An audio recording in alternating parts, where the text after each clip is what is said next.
Hello everyone, welcome back to the channel, and today's video is simply going to be an epic version of chess.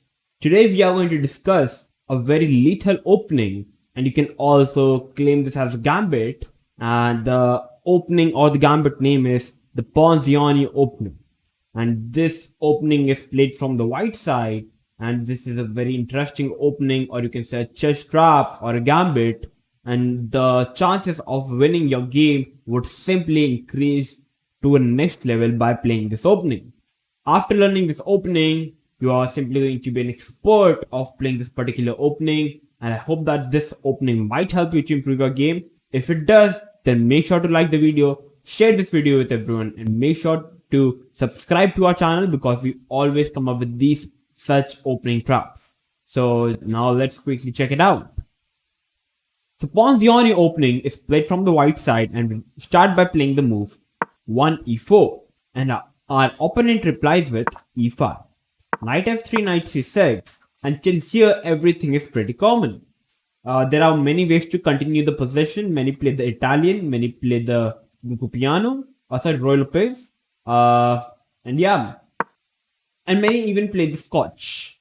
But here we are going to play the move c3 on our third move, and from this moment we play the Ponziani Opening. After c3, our opponent replies with the standard move knight to f6, and after knight to f6, black simply hits the pawn on e4. So at the place of defending the pawn on e4, which are the most natural move, like playing the d3, bishop d3 or queen to c2 in order to protect the e4 pawn, we play the move d4.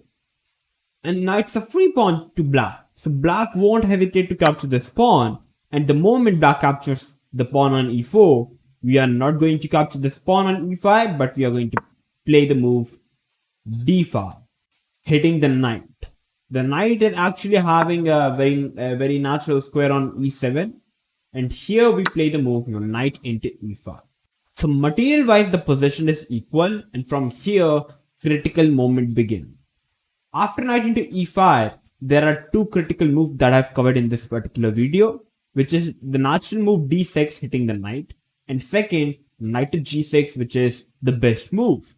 d6, first let's talk about what happens after d6, which looks one of the most natural move in the position. You simply hit the knight.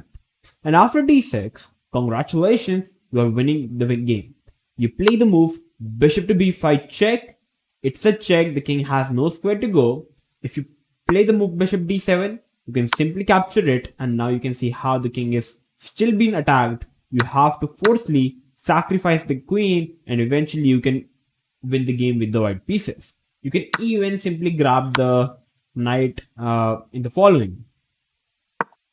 So bishop d7 is simply a bad move. So the only move for black to continue the game is to play the move c6. And after c6, we are simply going to capture the pawn on c6. The moment black captures the our knight here, we can simply capture the pawn on b7 and give a check to the black king. And after another move, we can simply even capture the rook and make a queen. And if black captures the queen, we can simply mate our opponent. So this is the way you should continue. So capturing the knight also doesn't make any sense. So black is kind of forced to capture the pawn on c6. Bishop here we are going to play the move knight into c6, hitting the queen, the knight. Here black is again having two moves. Black can either capture the knight, or he can play the best move, which is queen to b6. If we capture the knight, bishop into c6, bishop d7, and here we simply capture the knight on e4, and congratulations, you are simply a whole piece up. You are having your opponent is having two minor pieces, and you are having three minor pieces, and you are simply a piece up, and eventually you are going to win the game. So this is the way you should play if black plays the move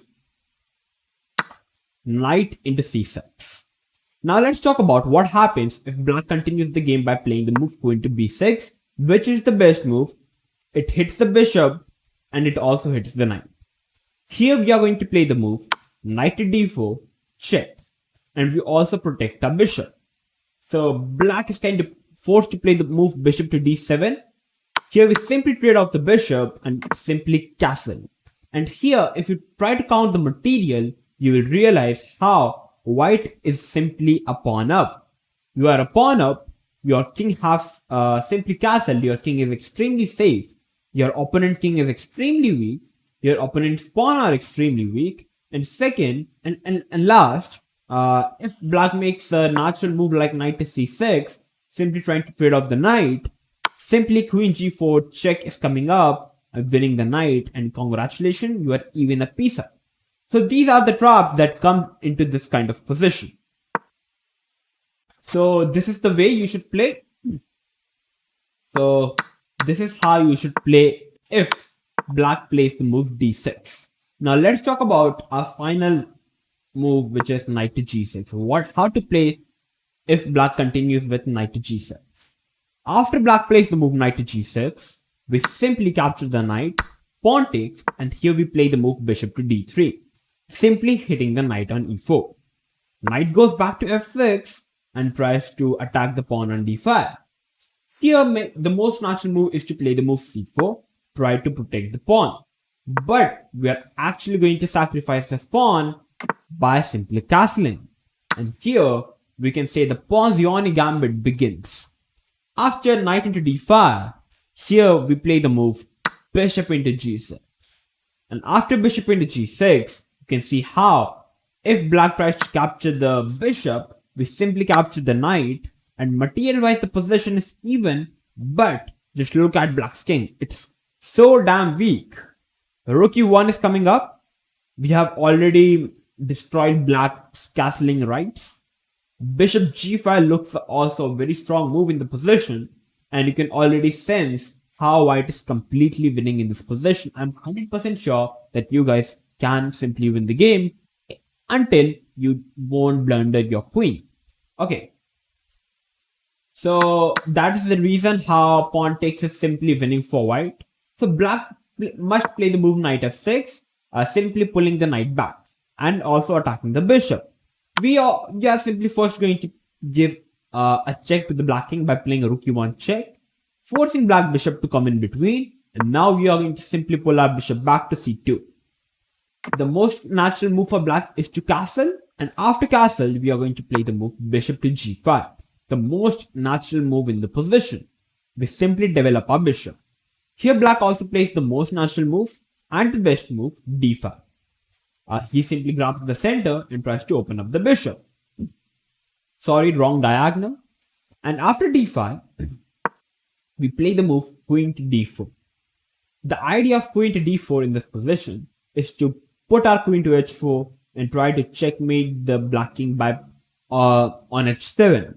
You can't play the move queen to d3. The reason is knight to e4, and suddenly the knight simply stops the white checkmate idea.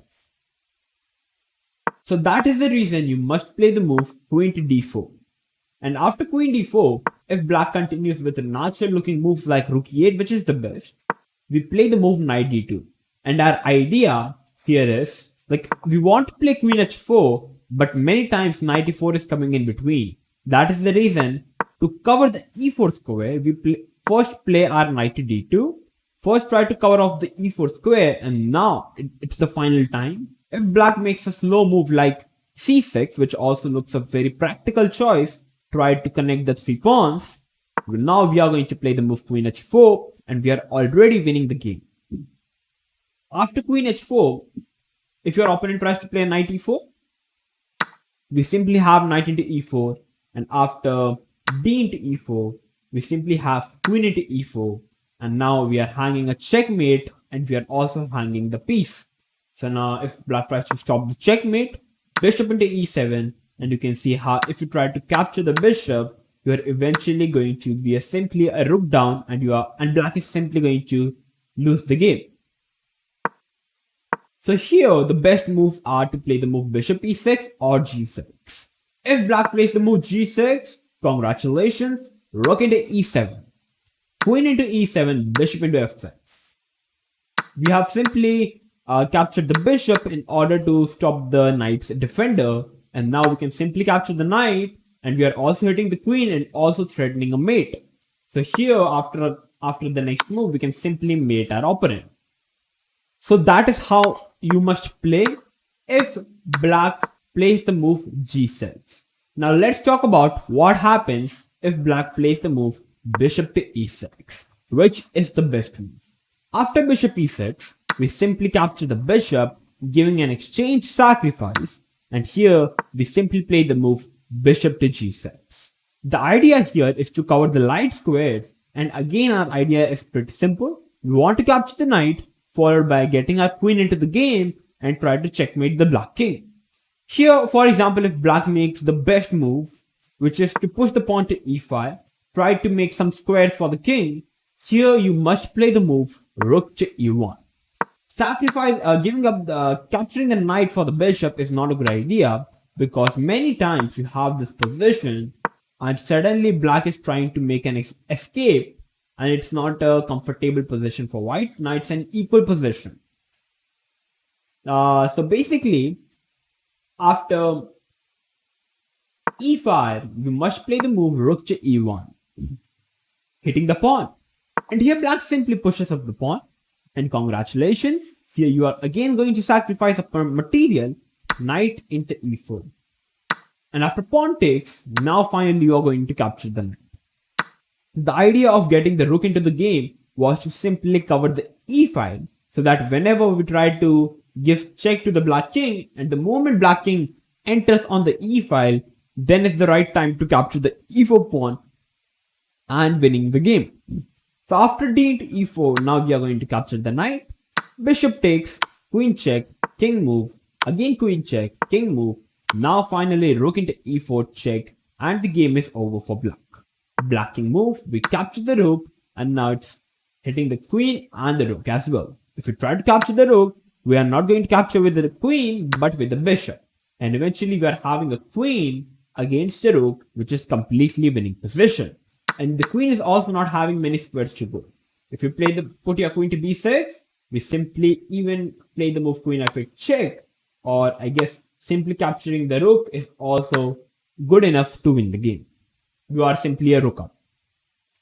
So guys, this was the Ponziani opening. It is a very interesting opening trap that many players simply fall into. You can also consider this as a gambit.